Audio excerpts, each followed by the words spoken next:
ಎಲ್ಲರೂ ಪರ್ಫೆಕ್ಟ್ ಆಗಿ ಅನ್ನುವಂಥದ್ದು. ಎಸ್, ಬರಲಿ ಈ ಪ್ರಶ್ನೆಗೆ. ಮೊದಲ ಪ್ರಶ್ನೆಗೆ ಪರಿಪೂರ್ಣ ಉತ್ತರ. ಯಾ, ಮೇಲ್ಮುಖ ನೋಡ್ರಿ, ಅದು ಮೇಲ್ಮುಖ ಆಗಿತ್ತು, ಮೇಲ್ಮುಖ ಆಗೋದು ಹೋಗಿ ಮೇಲ್ಮುಖ ಜಾರುವಿಕೆ, ಕೆಳಮುಖ ಜಾರುವಿಕೆ, ಯು ಆಕಾರವುಳ್ಳದ್ದು, ಇನ್ವರ್ಟೆಡ್ ಯು ಸೇಫ್ ಇರುವಂಥದ್ದು. ಶಾಬಾಷ್, ಏನೈತಪ್ಪ ಫುಲ್ ಎಲ್ಲಾರ್ದು ಕ್ವಾರ್ಲಿನ ಉತ್ತರ ನೋಡ್ರಿ.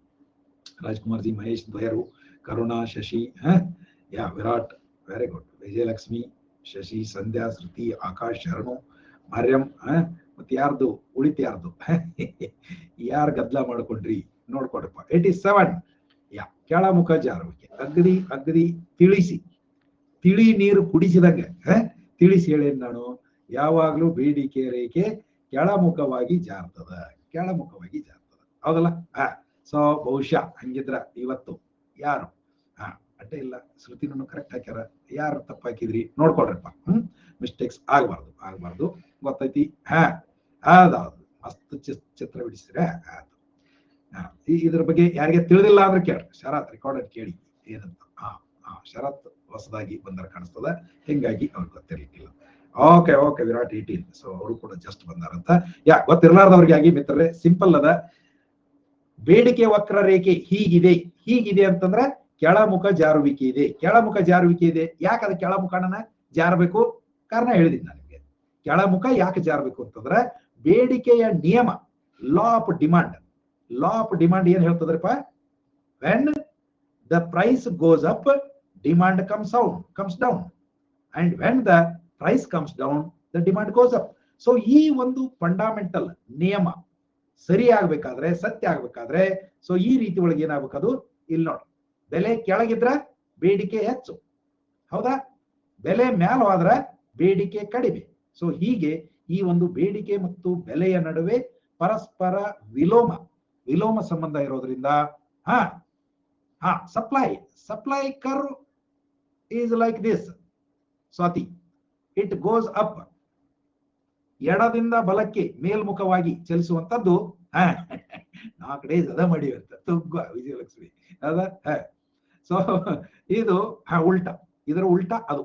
ಇದು ಕೆಳಮುಖವಾಗಿ ಎಡದಿಂದ ಬಲಕ್ಕೆ ಬಂದ್ರೆ ಅದು ಎಡದಿಂದ ಬಲಕ್ಕೆ ಮೇಲ್ಮುಖವಾಗಿ ಹೋಗ್ತದೆ. ಸೊ ಇಲ್ಲಿ ಬೆಲೆ ಹೆಚ್ಚಾದಷ್ಟು ಪೂರೈಕೆ ಹೆಚ್ಚಾಗ್ತದೆ. ಉಲ್ಟಾ ಸಂಬಂಧ ಇದು, ಉಲ್ಟಾ ಸಂಬಂಧ. ಸೊ ಇಲ್ಲಿಂದ ನಾವು ಒಂದು ಪೂರೈಕೆ ರೇಖೆ ಅನ್ನೋದನ್ನ ಹೊಡೆದ್ರ ಈಗ ನೀವು ನೋಡಬಹುದು. ಇಲ್ಲಿ ನೋಡಿ ಪೂರೈಕೆ ರೇಖೆ ಹೆಂಗ್ ಕೆಲಸ ಮಾಡ್ತದಂದ್ರೆ, ಓಕೆ, ಈ ಒಂದು ಪಿ ಅನ್ನುವಂತ ಪ್ರೈಸ್ ಇದ್ದಾಗ ಇಲ್ಲಿವರೆಗೆ ಪೂರೈಕೆ ಇತ್ತು, ಬೇಡಿಕೆ ಇಷ್ಟಿತ್ತು. ಈಗ ಬೆಲೆ ಇಲ್ಲಿಗೆ ಹೆಚ್ಚಾದಾಗ ಏನಾಯ್ತು? ಪೂರೈಕೆ ಹೆಚ್ಚಾಯ್ತು. P1 ಆದಾಗ ಪೂರೈಕೆ ಮತ್ತೆ ಹೆಚ್ಚಾಯ್ತು. ಸೊ ಹೀಗೆ ಪೂರೈಕೆಗೂ ಮತ್ತು ಬೆಲೆಗೂ ಪರಸ್ಪರ ನೇರ ಸಂಬಂಧ ಅದ, ಸೊ ಅದರ ಬೆಲೆ ಹೆಚ್ಚಾದ್ರೆ ಪೂರೈಕೆ ಹೆಚ್ಚಾಕೈತಿ, ಬೆಲೆ ಕಡಿಮೆ ಆದ್ರೆ ಪೂರೈಕೆ ಕಡಿಮೆ ಆಗ್ತದೆ. ಆದ್ರೆ ಬೇಡಿಕೆ ಮತ್ತು ಬೆಲೆಯ ಸಂಬಂಧ ಪರಸ್ಪರ ವಿರುದ್ಧ. ಎಷ್ಟು ತಿಳ್ಕೊಂಡ್ರೆ ಸಾಕು. ಎಸ್, ಸುಮ್ಮನೆ ಹಂಗ ನೋಡ್ಕೊಂಡ್ಕೊಂಡ್ರೆ ತಮ್ಮಣಿ ಅಂತ ಸ್ವಾತಿ ಹೇಳ್ಬಿಡುವ ವಿರಾಟ್ಗ, ಅದಲ್ಲ. ಜಸ್ಟ್ ಕೀಪ್ ಕ್ವೈಟ್ ಅಂತಂದ್ರೆ ಸುಮ್ಮನೆ ನೋಡ್ಕೊಂಡ್ಕೊಂಡ್ರೆ ತಮ್ಮಣಿ, ತಿಳ್ಕೊತ ಹೋಗ್ತಾಣ ಇದು ಅಂತ. ಹಂಗ ನೋಡ್ರಿ, ಉಳಿದ ವಿಷಯಗಳು ಸಮಾನವಾಗಿರುತ್ತಾ ಅಂದ್ರೆ ಏನು? All other things being equal. ಇದು ಎಕನಾಮಿಕ್ಸ್ ಅಸಂಪ್ಷನ್ ಇದೆ ಯಾವಾಗಲೂ.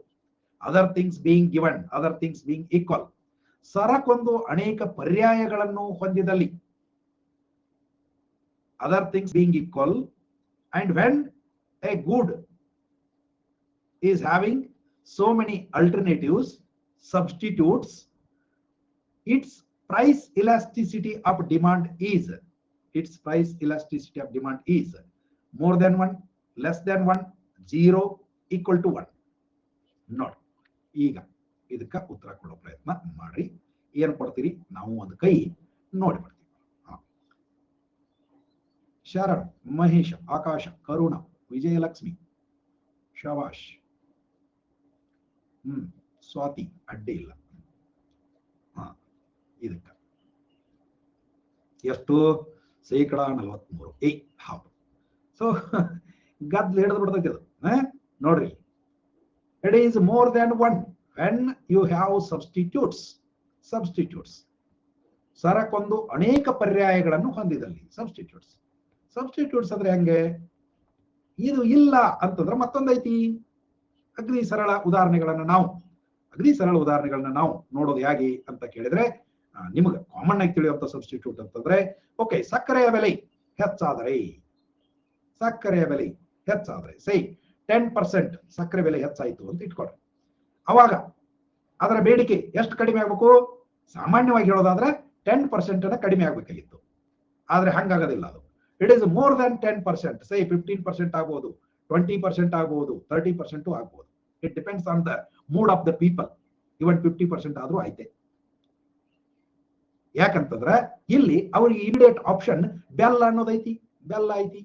ಸೊ ಸಕ್ರಿ ಆಪರಿ ತುಟ್ಟಿ ಆದ್ರೆ ಸಕ್ರಿ ಬಿಡ್ತಾರ, ಬೆಲ್ಲಕ್ಕೆ ಬೆಣ್ಣ ಹತ್ತಾರ, ಹೌದಲ್ರಿ? ಹಂಗೆ ಕಾಫಿ ಪುಡಿ ತುಟ್ಟಿ ಆದ್ರೆ ಚಾ ತಗೋಬಹುದು, ಚಾ ಪುಡಿ ತುಟ್ಟಿ ಆದ್ರೆ ಕಾಫಿ ತಗೋಬಹುದು. ಸೊ ಅದನ್ನ ಬಿಟ್ಟು ಈ ಕಡೆ ದೊಡ್ಡ ಸಂಖ್ಯೆಯಲ್ಲಿ ಬರ್ತಾರೆ.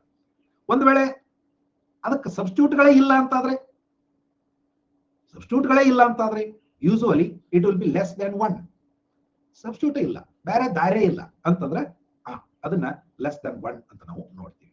ಹೆಂಗ್ ತಿಳಿತು ಅಂದ್ಕೊಂಡೆ? ತಿಳಿಲಿಲ್ಲ ಅಂದ್ರೆ ಯಾರ ಕೈ ಎತ್ತರಿ ಕೇಳ್ರಿ. If substitute goods are not available, that is what Mahesh. Usually ಈ ಫಾರ್ ಎಕ್ಸಾಂಪಲ್ ನಿಮಗೆ ಪೆಟ್ರೋಲಿಯಂ ಸಬ್ಸ್ಟಿಟ್ಯೂಟ್ ಆಲ್ಮೋಸ್ಟ್ ಇಲ್ಲ. ಹಿಂಗಾಗಿ ಅದರ ಬೆಲೆ ಎಷ್ಟು ಹೆಚ್ಚಾದ್ರೂ ನಾವೇನ್ ಮಾಡ್ತೀವಿ, ಈಕ್ವಲ್ ಯಾವಾಗ ಆಗತ್ತೆ? ಯೂಸುವಲಿ ಇದೊಂದು ತುಂಬಾ ಕ್ಯಾಜುವಲ್ ಗೂಡ್ ಅಂತ ನಾವು ಇಟ್ಕೋಬಹುದು. ಕ್ಯಾಜುವಲ್ ಗೂಡ್ ಅಂದ್ರೆ ಅಷ್ಟು ಅಗತ್ಯ ವಸ್ತು ಇದಲ್ಲ, ಸದ್ಯ ತುಟ್ಟೆಗೈತಿ, ಇರ್ಲಿ ಬಿಡಪ್ಪ, ಬಿಟ್ರೆ ನಡಿತೈತಿ ಅನ್ನೋಂಗ. ನಾವು ಫಾರ್ ಎಕ್ಸಾಂಪಲ್ ಮಾರ್ಕೆಟ್ಗೆ ಹೋಗಿರ್ತೀವಿ, ಮಾರ್ಕೆಟ್ನೊಳಗೆ ತರಕಾರಿ ಅಂದಾಗ ಒಂದು 20 ತರದ ತರಕಾರಿ ಅದಾವ. ಎಕ್ಸಾಂಪಲ್ ಹೇಳಕತ್ತೀನಿ, 20 ತರದ ತರಕಾರಿ ಅದಾವ. ಸೇ ಫಾರ್ ಎಕ್ಸಾಂಪಲ್ ಈ ಮೊಮೆಂಟ್ದೊಳಗ ಹೀರಿಕಾಯಿ ತುಟ್ಟಿ ಆಗ್ಯಾವ ಅಂದ್ರೆ ಒಂದು ಲೆಕ್ಕದೊಳಗೆ ತುಟ್ಟಿ ಆದ್ರೆ ತರಬಹುದು. ಆದ್ರ ಕರಣ ತುಟ್ಟಿ ಅನಿಸೋಂಗ ಆಗ್ಯಾವ ಅಂತಂದ್ರೆ ಸಹಜ ಅನಿಸ್ತದೆ ನಿಮ್ಗೆ. ಹೀರಿಕಾಯಿ ಇಲ್ಲ ಅಂದ್ರೆ ಏನಾಯ್ತು? ಬದ್ನಿಕಾಯಿ ಇಲ್ಲ ಅಂದ್ರೆ ಏನಾಯ್ತು? ಬಟಾಟಿ ತುವ. ಬಟಾಟಿ ಇಲ್ಲ ಅಂತಂದ್ರೆ ಏನಾಯ್ತು? ಬೆಂಡೆಕಾಯಿ ತುವ. ಬೆಂಡೆಕಾಯಿ ಇಲ್ಲ ಅಂದ್ರೆ ಏನಾಯ್ತು? ಚೌಳಿಕಾಯಿ ತುವ. ಹೋಗ್ತೀವಲ್ರಿ ಹಿಂಗ ನಾವು. ಸೊ ಇಲ್ಲಿ ಅದೇ ಬೇಕು ಅನ್ನುವಂಥದ್ದು ಇರೋದಿಲ್ಲ. ಹಿಂಗಾಗಿ ಸೊ ಬಹಳಷ್ಟು ಅದಕ್ಕೆ ಸಬ್ಸ್ಟಿಟ್ಯೂಟ್ಗಳು ಇರ್ತಾವ. ಅವ್ರು ಬಿಟ್ಟು ಬೇರೆದನ್ನ ನಾವು ತಗೋತೀವಿ. ಹಂಗಿದ್ದಾಗ ಅದು ಆ ತರಗಿ ಆಗ್ಬೋದು. ಓಕೆ, ವಿದ್ಯಾರ್ಥಿಯೊಬ್ಬ, ಇದು BEd TET 2014 ನೋಡು. ಹಿಂದಿನ ಎರಡು ಯಾವ್ಯಾವ ರೂಪಾಯಿವು? PC ಸಶಸ್ತ್ರ ಮೀಸಲು ಪಡೆ 2018, ಇದು PC ಸಶಸ್ತ್ರ ಮೀಸಲು ಪಡೆ 2018. ಈ ಮಣ್ಣು ಮತ್ತೆ 2021 ಈ ಪ್ರಶ್ನೆ ಕೇಳ್ಯಾರ. ಯಾವುದು? ಬೇಡಿಕೆ ರೇಖೆ ಹೀಗಿದೆ ಅಂತ ಕೇಳ್ಯಾರ. ನೋಡ್ರಿ, ವಿದ್ಯಾರ್ಥಿಯೊಬ್ಬ ಪೆನ್ ಕೊಂಡು ಬಳಸ್ತಾನೆ. ಇದು ಯಾವ ಬಗೆಯ ಆರ್ಥಿಕ ಚಟುವಟಿಕೆ?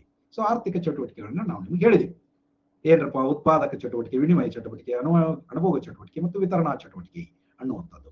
ಸೊ ಇದ್ರೊಳಗ ಯಾವುದು ಅನ್ನೋದು ತುಂಬಾ ಸರಳ ಐತಿ. ನೋಡ್ರಿ, ಎಲ್ಲಾರು ಒಕ್ಕೊರ್ಲೇನು ಉತ್ತರ ನೋಡೋಣ ಇದಕ್ಕೆ. ಇದ್ರಾಗ್ರೆ ಚಾ ಕುಡ್ರಿಪ್ಪ. ಚಾ ಕುಡಿಯಾಕ ನಾಚ್ಕೋಬೇಡ್ರಿ. ಮಹೇಶ, ಶರಣು, ಮಹೇಶ, ಕರುಣ, ಸ್ವಾತಿ, ಶವಾಶ್. So that is good.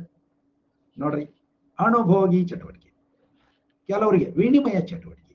Pen ಕೊಂಡು ಬಳಸ್ತಾನೆ, ಅದಂಗ ವಿನಿಮಯ ಆಕೈತ್ರಿಪ್ಪ? ವಿಚಾರ ಮಾಡಿರೋದು ಈಗ. ಅನುಭೋಗ, ಕನ್ಸಂಪ್ಷನ್. ಈ ಕನ್ಸಂಪ್ಷನ್ ಅನ್ನುವಂಥದ್ದು ಬಹಳ ಟ್ರಿಕ್ಕಿ ವಿಷಯ. ನಿಮ್ಗೆ ಗೊತ್ತಿರ್ಲಿ, ಎಷ್ಟೋ ಸಲ ನೀವು ಅಂದ್ಕೋತೀರಿ, ನಾ ಈ ಕನ್ಸಂಪ್ಷನ್ ಮಾಡಾನಿಲ್ಲ ಅಂತ ಅಂದ್ಕೋತೀರಿ ನೀವು. ಕನ್ಸಂಪ್ಷನ್ ನಾ ಈಗ ಮಾಡ್ತಾ ಇಲ್ಲ ಅಂತ ಅಂದ್ಕೊಂಡಿರ್ತೀರಿ, ಆದ್ರೂ ಕನ್ಸಂಪ್ಷನ್ ಮಾಡ್ತಿರ್ತೀರಿ. ಫಾರ್ ಎಕ್ಸಾಂಪಲ್, ನೀವು ಮಲ್ಕೊಂಡಿರಿ ಅಂತ ಇಟ್ಕೊಳ್ಳಿ. ಸುಮ್ಮನೆ ಮಲ್ಕೊಂಡಿರಿ, ಆ ಟೈಮ್ದೊಳಗೆ ಏನಂದ್ರೆ ಏನು ಮಾಡಲ್ಲ, ಫುಲ್ ನಿದ್ದೆ ಹತ್ತಿ ಬಿಟ್ಟೈತಿ ನಿಮಗೆ. ನೀವು ಮನ್ಯಾಗ ಹಾಸಿಗೆ ಮ್ಯಾಗ ಮಲ್ಕೊಂಡಿರಿ, ಫುಲ್ ನಿದ್ದೆ ಹತ್ತೈತಿ. ಅವಾಗ ಏನ್ರ ಕನ್ಸಂಪ್ಷನ್ ಮಾಡಕತ್ತೀರೇನು ಅಥವಾ ಇಲ್ಲೋ?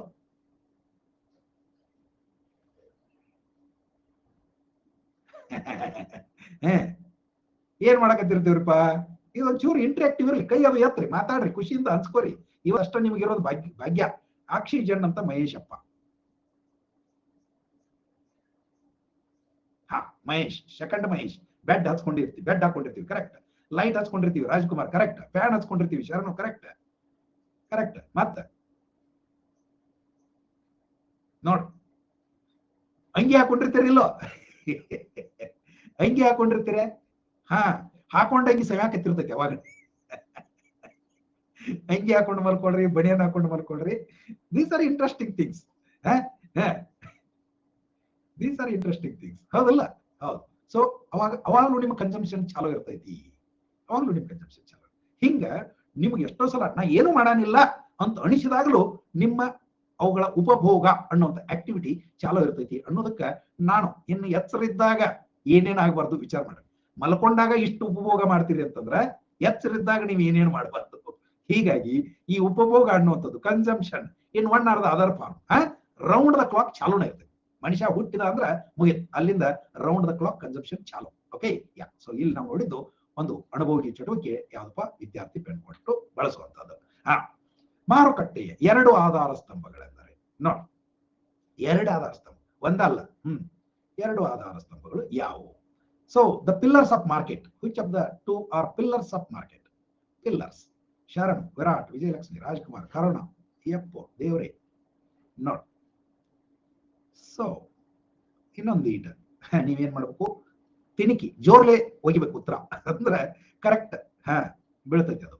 ನಮ್ಮಪ್ಪ ಹೇಳ್ತಿದ್ದ, ಕೆಲವು ನಂಬಕ್ಕಾಗಿಲ್ಲ, ಬಿಜಾಪುರ ಗೋಳಗುಮಟ ಹೆಂಗ್ ಕಟ್ಟಿದ್ರು, ಎಷ್ಟೊತ್ತಿಗೆ ನಮಗ್ ಕಣ್ಣಿಗೆ ಕಟ್ಟುವಂಗ ಮತ್ತೆ ಖರೇನ ಅನಿಸ್ಬೇಕು ಅನ್ನೋಂಗೆ ಹೇಳ್ತಿದ್ರು ಅಂತಂದ್ರೆ, ಇಬ್ರು ಅಪ್ಪ ಮಗ ಇದ್ರಂತ. ಇಬ್ರು ಅಪ್ಪ ಮಗ ಇದ್ರ ಅಪ್ಪ ಮ್ಯಾಕ್ ಕುತ್ಕೊಂಡು ಕಲ್ ಇದನ್ನ ಗಾಡಿ ಕಟ್ತಿದ್ನಂತ, ಕೆಳಗ ಮಗ ನಿಂತ ಕಲ್ಲು ಎಸಿತಿದ್ನಂತ. Can you believe this? ಅದಕ್ಕ ಅವರೊಂದು ಸ್ಟೋರಿ ರಿಲೇಟ್ ಮಾಡ್ತಿದ್ರು. ಹಂಗ ಕಲ್ಲು ಒಯ್ತಾ ಒಯ್ತಾ ಇದ್ದಾಗ ಯಾರೋ ಒಬ್ರು ಅಲ್ಲಿ ಹಾದು ಹೋದ್ರಂತೆ. ಹಾದು ಹೋದದ್ದು ನೀವು ಮಗ ನೋಡಿದ್ನಂತ. ನೆಕ್ಸ್ಟ್ ಕಲ್ಲು ಒಗೆಯದನ್ನಂತ ಅದು ಮ್ಯಾಗ ಹೋಗಿಲ್ಲಂತ. ಆನಂತರ ಅಪ್ಪ ಗೊತ್ತಾತಂತ, ಇಲ್ಲ ನೀ ಹೋಗಿ ಒಂದ್ ಸ್ವಲ್ಪ ಸ್ನಾನ ಮಾಡಿ ನೀರ್ ಕುಡಿದು ಬರೋಗು ಅಂದಂತೆ. ಆಯ್ತು, ಮಗ ಹೋದ, ಸ್ನಾನ ಮಾಡಿದ, ಬಂದ, ನೀರ್ ಕುಡಿದು ಬಂದ, ಮತ್ ಕಲ್ಲು ಹೋದ. ಸೊ ಯಥಾ ಪ್ರಕಾರ ಕಲ್ಲು ಹೋಗೋದಕ್ಕೆ ಶುರುವಾಯ್ತು ಅಂತ ಹೇಳ್ತಿದ್ರು. ಅಂದ್ರೆ ಒಬ್ಬ ಮನುಷ್ಯಾಗ ತಾಕತ್ತು ಅನ್ನೋದು ಹೆಂಗ ವೇರಿಯೇಷನ್ ಆಕೈತಿ ಅನ್ನೋದಕ್ಕೆ ಬಹಳ ಚಂದ ಸ್ಟೋರಿ ಐತಿ. ಯಾವಾಗ್ರೆ ಪರ್ಸನಲ್ ಕೆಪಾಸಿಟಿ ಒಳಗೆ ನಿಮ್ಗೆ ಹೇಳ್ತೀನಿ ನಾನು. ಓಕೆ, ಇಲ್ಲಿ ಎಷ್ಟು ಸರಳಪಾಯಿಕ ಉತ್ತರ ಅಂತಂದ್ರೆ, ಬೇಡಿಕೆ ಮತ್ತು ಪೂರೈಕೆ, demand and supply are the 2 pillars of every economy for that matter. Yes. So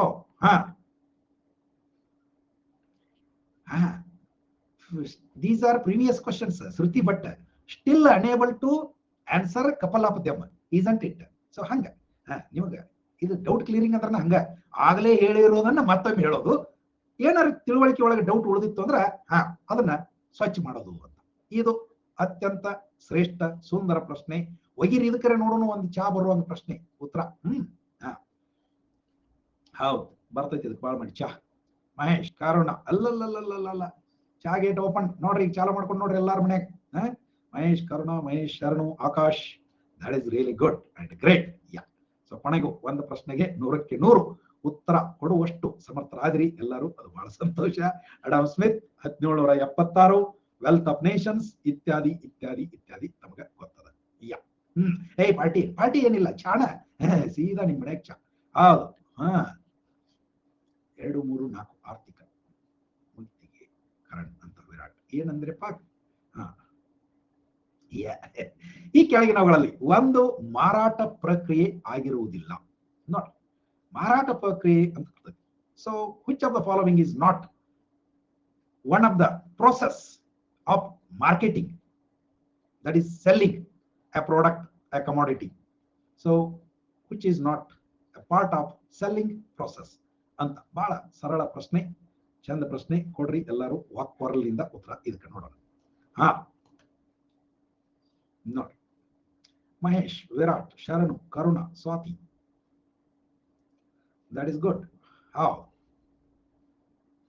ಬಹಳ ಮಾರಾಟ ಪ್ರಕ್ರಿಯೆ ಅಂದ್ರೆ ಏನ್ರಪ್ಪ?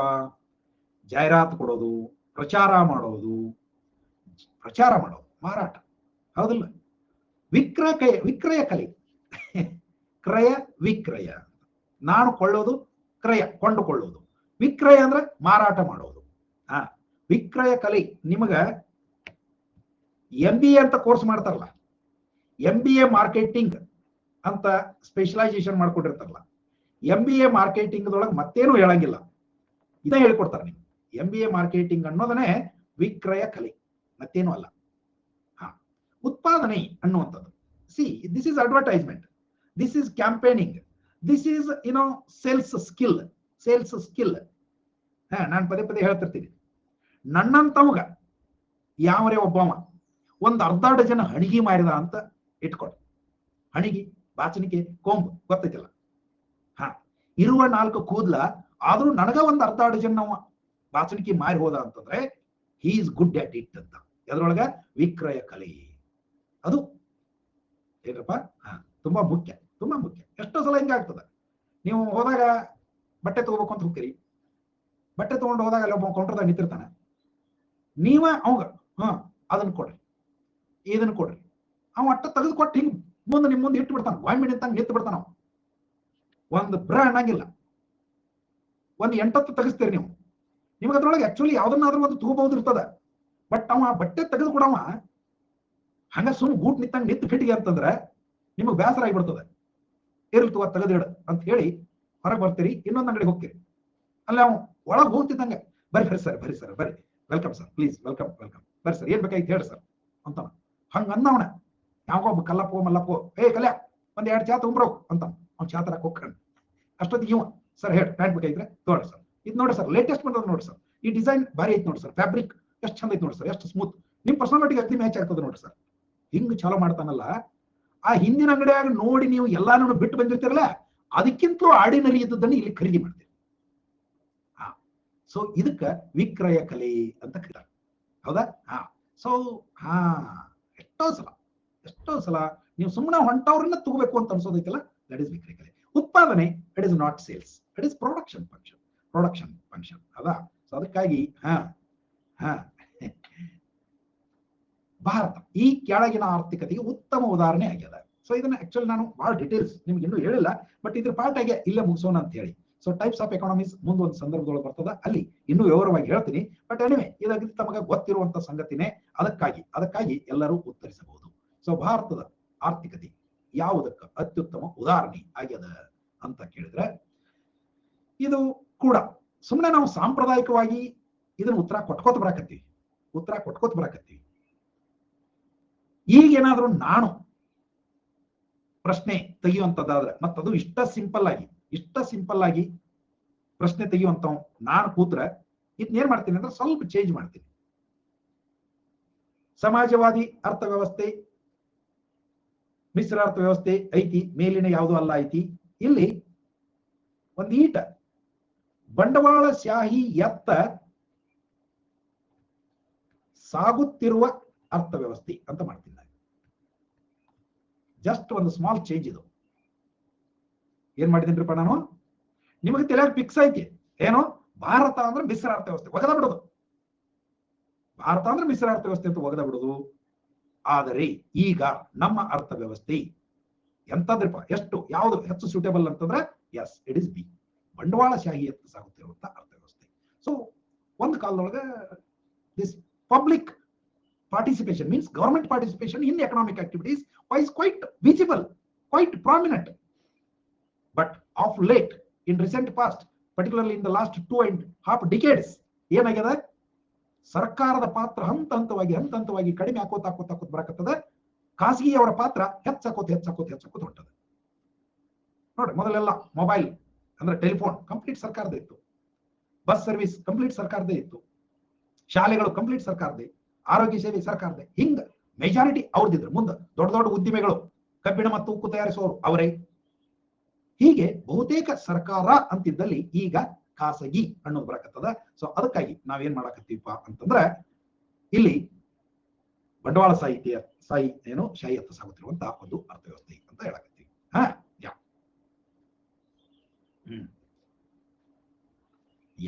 ಸೊ ಈ ಒಂದು ಪ್ರಶ್ನೆಗೆ ಇದು ಉತ್ತರ. ಆದ್ರೆ ನೋಡಿ, ಮೀನುಗಾರಿಕೆ ಮತ್ತು ಕೋಳಿ ಸಾಕಾಣಿಕೆ ಈ ವಲಯಕ್ಕೆ ಉದಾಹರಣೆ ಆಗ್ಯಾವ. ಯಾವ ವಲಯಕ್ಕೆ ಉದಾಹರಣೆ ಆಗ್ಯಾವ? ಸೊ ಅರ್ಥವ್ಯವಸ್ಥೆಯ ಅರ್ಥವ್ಯವಸ್ಥೆಗಳು ಮತ್ತು ಅರ್ಥವ್ಯವಸ್ಥೆಯಲ್ಲಿನ ವಲಯಗಳು ಅನ್ನುವಂಥದ್ದು ಕಾಯಮಾಗಿ ಬರುವಂತ ಒಂದು ಪ್ರಶ್ನೆ. ನೋಡ್ರಿ, ಕೊಡ್ರಿ ಉತ್ತರ ಇದಕ್ಕ.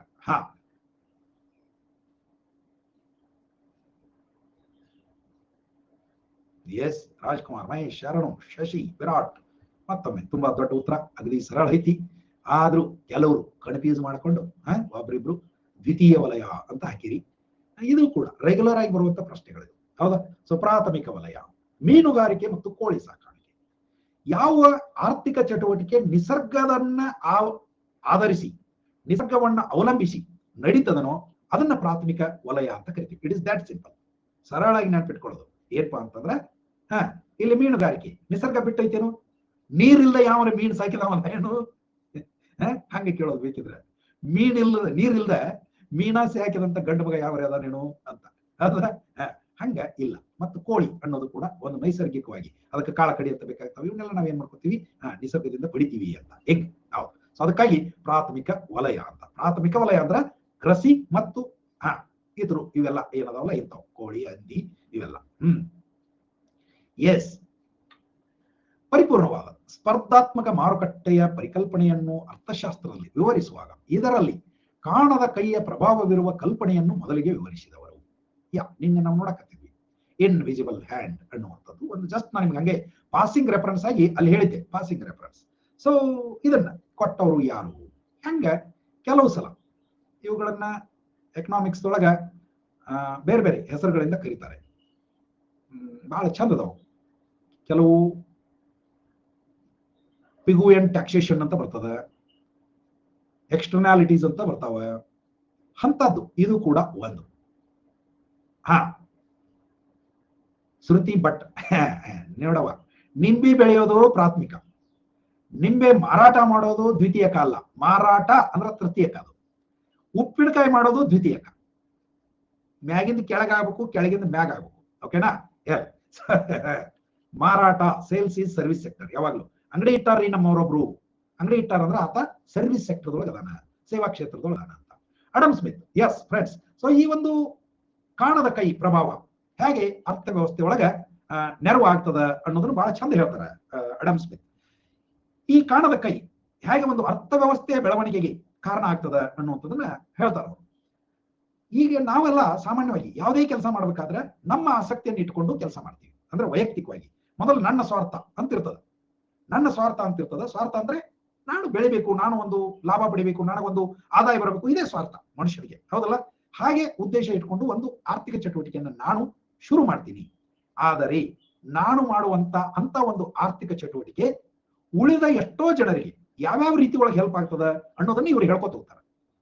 ಈ ಫಾರ್ ಎಕ್ಸಾಂಪಲ್ ಯಾರೋ ಒಬ್ಬ ತನ್ನ ಲಾಭಕ್ಕಾಗಿ ಒಂದು ಕೈಗಾರಿಕೆಯನ್ನ ಸ್ಥಾಪಿಸ್ತಾನೆ, ಫ್ಯಾಕ್ಟರಿಯನ್ನ ಕಟ್ತಾನೆ. ಸೊ ಇಲ್ಲಿ ಆ ಕೈಗಾರಿಕೆ ಸ್ಥಾಪಿಸೋದು ಅವನ ಉದ್ದೇಶ ಏನು, ತನಗ ಲಾಭ ಬರಲಿ ಅಂತ.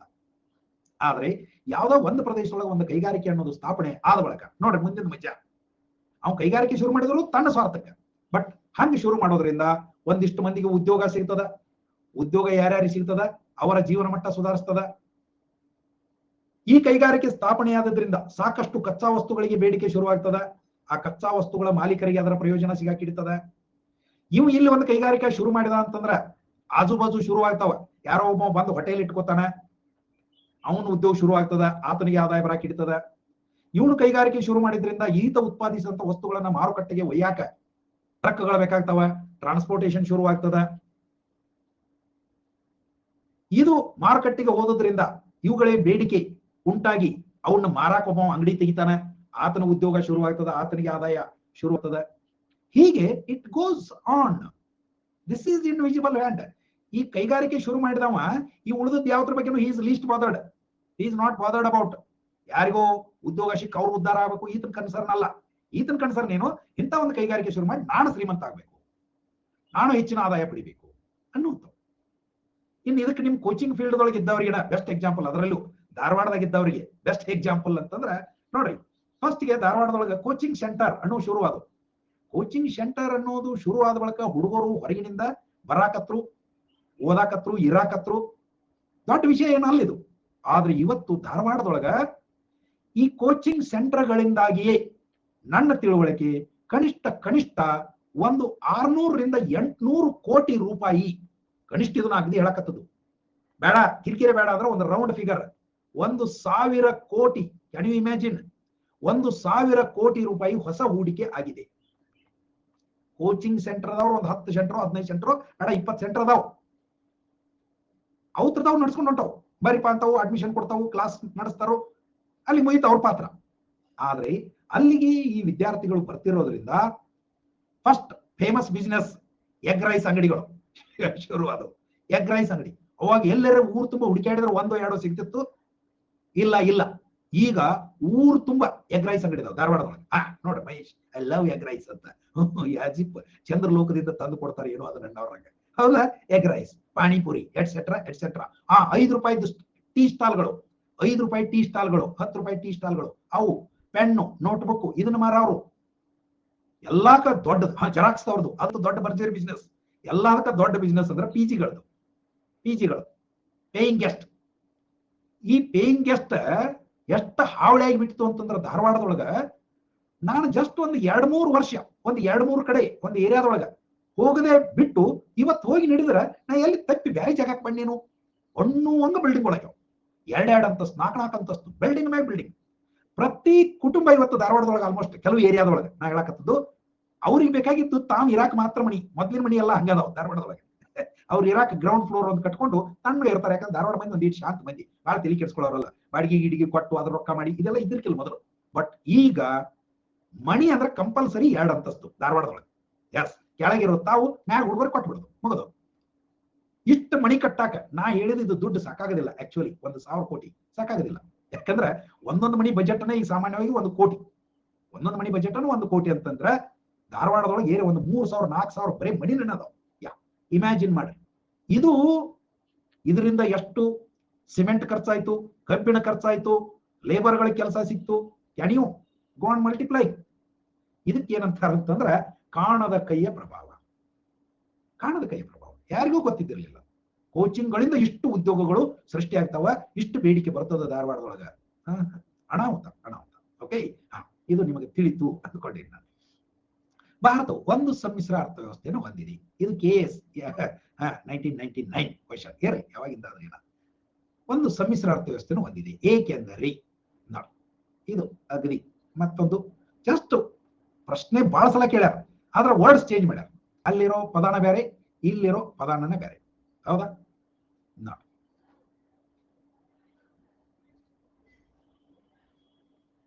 S Mahesh, Sharanu, Virat, Scarlett, you are there. Oh God, Mahesh, ಯಾವಾಗ ಬಂದ್ರಿ ಯಾವಾಗ? That is good. ಸೊ ಮೇಲಿನ ಎಲ್ಲವೂ ಇದು ಟ್ರಿಕ್ ಬಂದಿದೆ. ಬಟ್ ಟ್ರಿಕ್ ಹೋಗಿ ಬಿಡೋದು ಅಂತ. ಸೊ ಟ್ರಿಕ್ ಇಲ್ಲ ಇಲ್ಲಿ. It is only C how. ಉತ್ಪಾದನಾ ವಿಧಾನದ ಮೇಲೆ ಸಾರ್ವಜನಿಕ ಒಡೆತನದ ಜೊತೆಗೆ ಖಾಸಗಿ ಒಡೆತನವೂ ಕೂಡ ಅಸ್ತಿತ್ವದಲ್ಲಿದೆ. ಇಷ್ಟ. ಸೊ ಹೀಗಾಗಿ ಸಮ್ಮಿಶ್ರ ಅನ್ನುವಂಥದ್ದು ಇದಕ್ಕೆ ಹೆಸರು. ಒಳ್ಳೇದು. ಬರ್ರಿ. ನಮ್ಮ ಬಸಣ್ಣದು ಇದ್ದಿದ್ರೆ ಒಂದಿಟ್ಟು ಕಾಲಿಗೆ ನೀರ ಕೊಡ್ತಿದ್ದ, ಒಳಗ್ ಬರ್ರಿ ಅಂತಿದ್ದ. ಹೌದಲ್ಲ? ಯಾಕೋ ಬಂದಿಲ್ವಾ? ಯವ್ವ ಎಲ್ಲ ಯಾಕೆ ಹಂಗೆ ಬರ್ತೈತಿ ನೋಡ್ರಿ. ಕೃಷಿ ವ್ಯವಸಾಯದೊಳಗೆ ಇದು ಉತ್ಪಾದನಾ ವಿಧಾನ ಹೇಗೆ ಉತ್ಪಾದಿಸುವುದು ಅನ್ನುವಂಥ ವಿಷಯ ಬಂದಾಗ ನಾವು ಒಂದೀಟ್ ಚರ್ಚೆ ಮಾಡಿದ್ವಿ. ಅಲ್ಲಿ ಬಂಡವಾಳ ಸಾಂದ್ರ ಉತ್ಪಾದನೆ ಮತ್ತು ಕಾರ್ಮಿಕ ಸಾಂದ್ರ ಉತ್ಪಾದನೆ, capital intensive or labour intensive are the mixture of both ಅನ್ನೋದನ್ನು ನಾವು ನೋಡಿದ್ವಿ. So here a farmer is using a wooden flow in the place of iron flow. This phenomena can be called as capital intensive technical progress, labor intensive technical progress, capital intensive technical progress, capital reduction technical progress, none of the above. ನೋಡಿ, ಇದೊಂದು ಮಜಾ ಪ್ರಶ್ನೆ. ಯಾವುದು ಇದಕ್ಕೆ ಉತ್ತರ ಅಂತ. Scholar Mahesh G, ಕರುಣ, ವಿರಾಟ್, ಮಹೇಶ್ ದ್ವಯರು, ಶಾಬಾಷ್. ನೋಡಿ, so ಇದು ಒಂದಿಷ್ಟು ಒನ್ಸ್ ಅಗೇನ್ ಟ್ರಿಕಿ. ಇಲ್ಲಿ ಲೇಬರ್ ಏನು ಚೇಂಜ್ ಆಗಲಿಲ್ಲ. ಕಬ್ಬಿಣದ ಗಳೆ ಆದ್ರೂ ಅವ ಹೊಡಿತಿದ್ದ, ಕಟ್ಟಿಗೆ ಗಳೆ ಆದ್ರೂ ಅವ ಹೊಡಿತಾನ. ಗಳೆ ಅಂದ್ರೆ ರೆಂಟೆ ಅಥವಾ ನೇಗಿಲು ನೀವೇನಾದ್ರೂ ಕರ್ಕೊಂಡು ಫ್ಲೋಯಿಂಗ್. ಅವನು ಈಗ ಮೊದಲು ಉಕ್ಕಿನ ಗಳೆ ಅಂದ್ರೆ ಕಬ್ಬಿಣದ ನೇಗಿಲ ಬಳಸ್ತಿದ್ದ, ಅದರ ಬದಲಿಗೆ ಮರದ ನೇಗಿಲ ಬಳಸಕತ್ತಂದ್ರೆ ಏನಾಯ್ತು? ಬಂಡವಾಳದಲ್ಲಿ ಇಳಿಕೆ ಆಯ್ತು. ಯಾಕಂದ್ರೆ ಉಕ್ಕಿನ ನೇಗಿಲ ತರಬೇಕಂತಂದ್ರೆ ಸೇ ₹5,000 ನಾ ಮಿನಿಮಮ್ ಹೇಳಕತ್ತೀನಿ. ಹಂಗ ಮರದ ನೇಗಿಲ ತರಬೇಕಂದ್ರೆ ಸೇ ₹2,000. ಇಲ್ಲಿ ಏನಾಯ್ತು? ಅವನ ಇನ್ವೆಸ್ಟ್ಮೆಂಟ್ ಕಡಿಮೆ ಆಯ್ತು. ಸೊ ದಟ್ ಇಸ್ ವೈ ಬಂಡವಾಳ ಇಳಿಕೆಯ ತಾಂತ್ರಿಕ ಪ್ರಗತಿ ಅಂತ ನಾವು ಇದನ್ನ ಹೇಳ್ಬೋದು. ಓಕೆನಾ? So ಹೀಗಾಗಿ C is right answer for this question. Yeah. ಈ ಕೆಳಗಿನವುಗಳೊಳಗೆ ಬಲೆ ಬಲೆ ಕಾಡ್ತಾವೆ PCKSRP 2016 ಕ್ವಶನ್ ನೋಡ್ರಿ. ಯಾವುದು ಪ್ರಾಥಮಿಕ ವಲಯ ಅಂತ ಒಂದು ಪ್ರಶ್ನೆ. ಈ ಕೆಳಗಿನವುಗಳಲ್ಲಿ ಯಾವುದು ಪ್ರಾಥಮಿಕ ವಲಯ ಅಂತ ಒಂದು agri easiest question on earth ಕೇಳಿಬಿಡ್ತಾನ. ಸೊ ನಾವು ಉತ್ತರ ಹೆಂಗ್ ಹಾಕ್ತೀವಿ? ರಾಜ್ಕುಮಾರ್, ಮಹೇಶ್, ಶಶಿ, ಮಹೇಶ್, ವಿರಾಟ್, ಇಟಿ. ನೋಡ್ರಿ, ಎಂತ ಶಾಣೆ ಇದ್ರು the moment you look at options you decide on it and that is where the danger lies. That is where the danger lies. ಅದಕ್ಕಾಗಿ ನೋಡ್ಬೇಕು. ನಿಮಗೆ ಡೆಡ್ ಈಜಿ ಕ್ವಶನ್ ಅಂತ ಯಾವ ಅನಿಸ್ತೈತಿಲ್ಲ, ನಾಳೆ ಆಕ್ಚುಯಲ್ ಎಕ್ಸಾಮ್ದಾಗ ಹೇಳಕತ್ತೀನಿ ನಾನು. ಡೆಡ್ ಈಜಿ ಅಂತ ಅನಿಸಿದ ಕ್ವಶನ್ ಅನ್ನ ಕರೆನ ನನಗೆ ಇದು ಡೆಡ್ ಈಜಿ ಐತೋ ಇಲ್ಲ ಅಂತ ಹೇಳಿ ಮತ್ತೊಮ್ಮೆ ಓದಿ ಕನ್ಫರ್ಮ್ ಮಾಡ್ಕೋಬೇಕು. ಯಾಕೆ ಮಗ ಅದ್ರೊಳಗೆ ಏನ್ ಮಾಡಿರ್ತಾನೆ, ಈಸ್ ಅಂಡ್ ನಾಟ್ ಇಟ್ ಗದ್ಲ ಹಿಡಿಸಿರ್ತಾನೆ. ಈಸ್ ಅಂಡ್ ನಾಟ್ ಐತಿ ಅಥವಾ ಇಲ್ಲ ಹಿಂಗೆ ಕೇಳಿರ್ತಾನೆ. ಸರಿ ಇದೆ, ಸರಿ ಇಲ್ಲ. ಒಮ್ಮೊಮ್ಮೆ ಸರಿ ಇದೆ ಅಂತ ತಿಳ್ಕೊಂಡು ಉತ್ತರ ಹಾಕ್ತಿವಿ, ಸರಿ ಇಲ್ಲ ಅಂತ ತಿಳ್ಕೊಂಡು ಉತ್ತರ ಹಾಕ್ತಿರ್ತೀವಿ. ಆ ಟೈಮ್ದೊಳಗೆ ಅದರ ಅಪೋಸಿಟ್ ಇರೋ ಸಾಧ್ಯತೆ ಇರ್ತದೆ. ಇದು ಒಂದನೇದು. ಎರಡನೇದು, ಕೊಟ್ಟಿರುವಂತ 4 ಆಪ್ಷನ್ಗಳನ್ನ ಯಾವಾಗಲೂ ಕೇರ್ಫುಲ್ ಆಗಿ ನೋಡ್ಬೇಕು.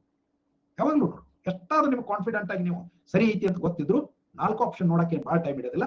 ಸ್ವಲ್ಪ ಸಮಾಧಾನದಿಂದ ನೋಡ್ಬೇಕು. ಅವಾಗ ಉತ್ತರ ಗೊತ್ತಾಗ್ತದ. ಸರಿಯಾದ ಉತ್ತರ ಬಿ ಅಂತ.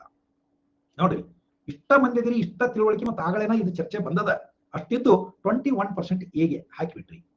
ಒಂದ್ ವೇಳೆ ಈ ಪ್ರಶ್ನೆ ನಿಮ್ ಫಸ್ಟ್ ಟೈಮ್ ಎಲ್ಲರಿಗೂ ಬಂದ್ಬಿಟ್ರೆ I am quite sure minimum 50% ಜನ ಈ ಎಗೆ ಹಾಕಿಬಿಡ್ತೀರಿ. But the more correct, of course ಇದು ಇಲ್ಲ ಅಂದಾಗ ನೀವು ಅದನ್ನ ಹಾಕ್ಬೋದು. But this is more comprehensive answer. That is why you should be enough patient. You should have that patience to ಹಂಗ ನೋಡ. ಈಗ ಇದೊಂದು ವಿಷಯ ಬಂತು. ಇದ್ರ ಬಗ್ಗೆ ಒಂಚೂರು ಹೆಚ್ಚು ಸ್ಪಷ್ಟವಾದ ಚಂದನೆಯ ವಿವರಣೆಯನ್ನು ನೋಡೋಣ. ಕಳಪೆ ಮಟ್ಟದ ವಸ್ತುಗಳ ಬೆಲೆ ಕುಸಿದರೆ ಅದರ ಬೇಡಿಕೆ ಏನಾಗ್ತದ ಅಂತ. ಇದು ಎಲ್ಲ ಜಿಫನ್ ಗೂಡ್ಸ್ ಅಥವಾ ಗಿಫನ್ ಗೂಡ್ಸ್ ಅಂತ ಇವುಗಳನ್ನ ಕರೀತಾರೆ. ಏನಾಗ್ತದ ಅನ್ನೋದು ಒಂದು ಇಂಟ್ರೆಸ್ಟಿಂಗ್ ಕ್ವಶನ್. ಸೊ ಇವತ್ತು ಅದಕ್ಕೊಂದು ಹೆಚ್ಚು ಸ್ಪಷ್ಟವಾದಂತಹ ತಿಳುವಳಿಕೆಯನ್ನ ನಾವು ಪಡೆಯೋಣ. ಸ್ವಲ್ಪ ಕನ್ಫ್ಯೂಷನ್ ಆಗ್ತದೆ, ಇದು ಕನ್ಫ್ಯೂಷನ್ ಆಗ್ತೈತಿ, ಆದ್ರೂ ಉತ್ತರ ಕೊಡ್ರಿ ನೋಡೋಣ. ಕರುಣ, ಶ್ರುತಿ, ಚೈತನ್, ಬೆಲೆ ಕುಸಿದರೆ ಅದರ ಬೇಡಿಕೆ. ಎಸ್. ಸೊ ಇದಕ್ಕೆ 26% ಕುಸಿಯುತ್ತದೆ ಅಂತ. ಕಳಪೆ ಮಟ್ಟದ ವಸ್ತುಗಳ ಬೆಲೆ ಕುಸಿದರೆ ಅದರ ಬೇಡಿಕೆ ಕುಸಿಯುತ್ತದೆ, ಹೆಚ್ಚುತ್ತದೆ ಅಂತ 42% ಹಾಕಿರಲ್ಲ. ನೀವು ಈ ಕಳಪೆ ಅನ್ನೋದನ್ನ ಗಮನಿಸಿಲ್ಲ ಅಂತ ಆಗ್ತದೆ. ನೀವು ಸಿಂಪಲ್ ಆಗಿ ವಸ್ತುಗಳ ಬೆಲೆ ಕುಸಿದರೆ ಏನಾಗುತ್ತದೆ? ಬೇಡಿಕೆ ಹೆಚ್ಚುತ್ತದೆ. That is correct. ಬಟ್ ಇವು ಕಳಪೆ ವಸ್ತುಗಳು. ಈ ಕುರಿತಾಗಿ ಒಬ್ಬವ ಇಂಗ್ಲೆಂಡಿನೊಳಗ ಗಿಫನ್ ಅಥವಾ ಜಿಫನ್ ಅನ್ನುವಂತ ಅರ್ಥಶಾಸ್ತ್ರಜ್ಞ ಅಧ್ಯಯನ ಮಾಡಿದ 18ನೇ ಶತಮಾನದೊಳಗೆ. ಅವ ಈ ಬಡವರು ಕೊಳ್ಳುವಂತ ವಸ್ತುಗಳ ಬೆಲೆ ಮತ್ತು ಅವುಗಳ ಬೇಡಿಕೆ ಯಾವ ರೀತಿ ಒಳಗೆ ವರ್ಕ್ ಆಕೈತಿ ಅಂತ ಸಂಶೋಧನೆ ಮಾಡಿದ. ಅವಾಗ ಆತನಿಗೆ ಗೊತ್ತಾಯ್ತು, ಈ ವಸ್ತುಗಳ ಬೆಲೆ ಕುಸಿದರೆ ಅದರ ಬೇಡಿಕೆ ಕುಸಿಯುತ್ತದೆ ಅಂತ. ಇದು ಹೇಗೆ ಅಂತ ಕೇಳಿದ್ರೆ, yes, due to fall in prices of, ಮತ್ತು ಒಂದ ವಸ್ತು ಅಂತ ಇಲ್ಲಿ ನಾವು ಹೇಳಕ್ ಬರೋದಿಲ್ಲ, ಅದನ್ನು ನಿಮ್ ಗಮನಕ್ಕೆ ತರಕತ್ತೀನಿ ನಾನು, ದಯವಿಟ್ಟು ಅರ್ಥ ಮಾಡ್ಕೊಳ್ರಿ. ಈಗ ಕಳಪೆ ಮಟ್ಟದ ವಸ್ತುಗಳ ಅಂತ ಬರಬೇಕು. ವಸ್ತುವಿನ ಅಂತಂದ್ರೆ ಮತ್ತೆ ಡೌಟ್ ಬರ್ತದೆ. ನನ್ನ ಪ್ರಾಕ್ಟಿಕಲ್ ನಾಲೆಜ್ ಅನ್ನ ನಾನು ನಿಮ್ಗೆ ಹೇಳಕತ್ತೀನಿ, ಹೆಂಗ ಆಗ್ತದೆ ಇದು ಅನ್ನೋದನ್ನ ಹೇಳಕತ್ತೀನಿ. ವಸ್ತುಗಳ, ಈ ಫಾರ್ ಎಕ್ಸಾಂಪಲ್ ಒಬ್ಬ ಎವರೇಜ್ ಒಂದು 5000 ರುಪೀಸ್ ಇವತ್ತಿನ ಕಾಲದೊಳಗೆ, ಯಾಕೆ 5000 ಏನು ಬರೋದಿಲ್ಲ, 5000 ರುಪೀಸ್ ಸ್ಯಾಲರಿ ಇದ್ದಂತ ಒಬ್ಬ ಫ್ಯಾಮಿಲಿ ಹೋಲ್ಡರ್ ಅದಾನ. 5000 ರುಪೀಸ್ ಇವೊಂದು ಆರ್ಡಿನರಿ ಲೈಫ್ ಅಂತ ನಾವು ಇವತ್ತು ತಗೊಂಡ್ರೆ, ಈತನಿಗೆ ಹೆಂಡತಿ ಮತ್ತು 2 ಮಕ್ಕಳು, ಒಟ್ಟು 4 ಜನ ಸದಸ್ಯರದಾರ. ಹೀಗಾಗಿ 5000 ರೂಪಾಯಿದೊಳಗೆ ಫಾರ್ಚುನೇಟ್ಲಿ ಮಣಿ ಅವಂದ ಸ್ವಂತದ್ದೈತಿ ಅಥವಾ ಹೆಂಗೋ ಒಟ್ಟು ಅದಕ್ಕೆ ಬಾಡಿಗೆ ಇಲ್ದಂಗ ಅದಾನ ಅಂತ ತಿಳ್ಕೊಂಡು ನಾವಿರೋಣ. 5000 ರೂಪಾಯಿದೊಳಗೆ ಬಾಳ್ವೆ ಮಾಡ್ತಿರ್ತಾನ. ಹಾಗಿದ್ದಾಗ ಅವನು ಕೊಳ್ಳುವಂತ ವಸ್ತುಗಳು ಬೇಕು, ಅವನು ಏನ್ ಬೇಕು ಅನ್ನೋದು ನೀವೇ ವಿಚಾರ ಮಾಡ್ರಿ. ಅವನಿಗೂ ನಮಗೆ ಬೇಕಾಗೋ ರೀತಿ ಒಳಗೆ ಅವನಿಗೂ ಎಲ್ಲ ಬೇಕು. ಮೈ ಮೇಲೆ ಬಟ್ಟೆ ಬೇಕು, ಕಾಲಾಗಿ ಚಪ್ಪಲಿ ಬೇಕು, ತಲೆಗೆ ಎಣ್ಣೆ ಬೇಕು, ಹೌದಾ? ಹೀಗೆ ಏನೇನು ಬೇಕಲ್ಲ, ತಿನ್ನೋದು ಕುಣ್ಣೋದಕ್ಕಂತೂ ಆಹಾರ ಧಾನ್ಯಗಳ ಬೇಕು, ಇವೆಲ್ಲ ಬೇಕೇ ಬೇಕು. ಹೀಗಿದ್ದಾಗ ಸಮ ವಿತ್ ಗಾಡ್ಸ್ ಗ್ರೇಸ್ ಅವನಿಗೆ ಇಂಥ ಎಲ್ಲಾ ವಸ್ತುಗಳ ಬೆಲೆ ಕಡಿಮೆ ಆಗ್ತದೆ. ಓಕೆ, ಈಗ 5000 ರೂಪಾಯಿ ಕಟಾನ್ ಕಟಿ ಅವನು ಮೊದಲು ಹೆಂಗ್ ಮಾಡ್ತಿದ್ದ ಅಂದ್ರೆ 5,000 ರೂಪಾಯಿ ಪಗಾರ ಬರ್ತಿತ್ತು, 5,000 ರೂಪಾಯಿ ಖರ್ಚು ಹಾಕಿತ್ತು, ಮುಗಿತಲ್ಲಿಗೆ, ನೋ ಸೇವಿಂಗ್ಸ್. ಬಟ್ ಸೇ ಈಗ ಈತ ಕೊಳ್ಳುವಂತ ಬಹುತೇಕ ಎಲ್ಲಾ ವಸ್ತುಗಳ ಬೆಲೆ ಎಷ್ಟು ಕುಸಿದದ ಅಂತಂದ್ರೆ, ನಿಮ್ಗೆ ಐಡಿಯಾ ಕೊಡಕತ್ತಿ, ದಯವಿಟ್ಟು ತಿಳ್ಕೊಡ್ರಿ. ಈತ ಕೊಳ್ಳುವಂತ ಎಲ್ಲಾ ವಸ್ತುಗಳ ಬೆಲೆ ಎಷ್ಟು ಕುಸಿದದ ಅಂತಂದ್ರೆ, ಮೊದಲು ಬೇಕಾದಷ್ಟು ಇವೇನು ಓದ ಸ್ಟೋರ್ ಮಾಡವಲ್ಲ, ಅವ್ನು ಎಷ್ಟು ಬೇಕೋ ತಿಂಗಳಿಗೆ ಅಷ್ಟ ಒಯ್ಯವ. ಆದ್ರೆ ಈಗ ಅವುಗಳ ಬೆಲೆ ಕುಸಿದಿರೋದ್ರಿಂದ ಸೇ ಆತನಿಗೆ ಬರ್ತಿರೋ ಆದಾಯ 5,000 ರೂಪಾಯಿ ಅದ. ಬಟ್ ಈಗ ಮೊದಲಿನಷ್ಟೇ ವಸ್ತುಗಳನ್ನ ಆತ 3,000 ರೂಪಾಯಿಯಲ್ಲಿ ಕೊಂಡುಕೊಳ್ಳಬಲ್ಲ ಅಂತ ಇಮ್ಯಾಜಿನ್ ಮಾಡಿ. 3,000 ರೂಪಾಯಿಗಳು ಕೊಂಡ್ಕೋಬಲ್ಲ. ಮೊದಲು ಏನ್ ಕೊಂಡ್ಕೊಳ್ತಿದ್ದಲ್ಲ ಅಷ್ಟನ್ನು 3,000 ರೂಪಾಯಿಗಳು ಕೊಂಡ್ಕೋಬಲ್ಲ. ಅವಾಗ 2,000 ರೂಪಾಯಿ ಆತಂದು ಸೇವಿಂಗ್ಸ್ ಆಗಿಬಿಡ್ತು. 2,000 ರೂಪಾಯಿ ಸೇವಿಂಗ್ಸ್ ಆಗ್ಯದ ಅಂತಂದ ಸೀದಾ ಹೋಗಿ ಬ್ಯಾಂಕಿನಾಗ ಏನು ಇಡುದಿಲ್ಲ, ಬ್ಯಾಂಕಿನಾಗ ಇಡೋದಿಲ್ಲ. ಈಗ ಅವನ ಥಿಂಕಿಂಗ್ ಚೇಂಜ್ ಆಗಕ್ಕೆ ಹಿಡಿತದ. ಏನ್ ಚೇಂಜ್ ಆಗಕ್ಕೆ ಹಿಡಿತದ ನೋಡ್ರಿ. ಸುಮ್ಮನೆ ಹಂಗ ಒಂದು ಅಗ್ದಿ ಕಚ್ಚಾ ಅಕ್ಕಿ, ಅಗ್ದಿ ಸಾದಾ ಅಕ್ಕಿ, ನುಚ್ಚಕ್ಕಿ ಮೊದಲು ತಗೋತಿದ್ದ ಅಂತ ಇಟ್ಕೊಳ್ಳೋಣ. ಅವ ಈಗ ಸ್ವಲ್ಪ ಅದರ ಕಾಂಬಿನೇಷನ್ಗಳನ್ನು ಚೇಂಜ್ ಮಾಡಕ್ ಹಿಡಿತಾನೆ. ಹೆಂಗ ಒಂದು ತಿಂಗಳಿಗೆ ನಾವು 10 ಕಿಲೋ ಅಕ್ಕಿ ತಗೋತಿದ್ದ ಅಂತ ಇಟ್ಕೊಳ್ಳೋಣ. ಮೊದಲು ನುಚ್ಚಕ್ಕಿ, ಈ ನುಚ್ಚಕ್ಕಿ ಬೆಲೆ ಸರಾಸರಿ 10 ರೂಪಾಯಿ ಕಿಲೋ ಇತ್ತು, 10 ಕಿಲೋ ತಗೋತಿದ್ದ. ಈಗ ಇದರ ಬೆಲೆ 5 ರೂಪಾಯಿ ಆಯ್ತು. ಅವಾಗ ಆತನ ಬಳಿ 50 ರೂಪಾಯಿ ಉಳ್ಯಾಕಿತ್ತು. ಅವಾಗ ಅವನು ಸ್ವಲ್ಪ ಏನ್ ವಿಚಾರ ಮಾಡ್ತಾನಂದ್ರ, ಓಕೆ, ಈ ನುಚ್ಚಕ್ಕಿ 10 ಕಿಲೋ ತಗೋತಿದ್ನಲ್ಲ, ಇದನ್ನ 6 ಕಿಲೋ ತಗೊಳ್ಳೋಣ. 6 ಕಿಲೋ ತಗೊಂಡ್ರ 30 ರೂಪಾಯಿದಾಗ ಮುಗಿದೋತು. ಇನ್ನು ಆತನ ಬಳಿ 70 ರೂಪಾಯಿ ಉಳಿದವ ಮೊದಲಿನ ಅಕ್ಕಿ ಖರೀದಿ ಲೆಕ್ಕ ಕಡೆ.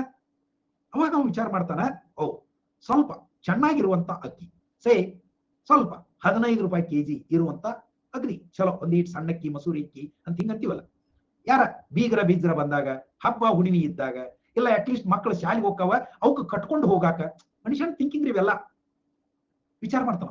ಓಕೆ, ಸೊ ಇವನೊಂದು 6 ಕೆಜಿ ತಗೊಳ್ಳೋಣ. ಹಂಗಿದ್ರೆ ಇವನೊಂದು 4 ಕೆಜಿ ತಗೊಳ್ಳೋಣ.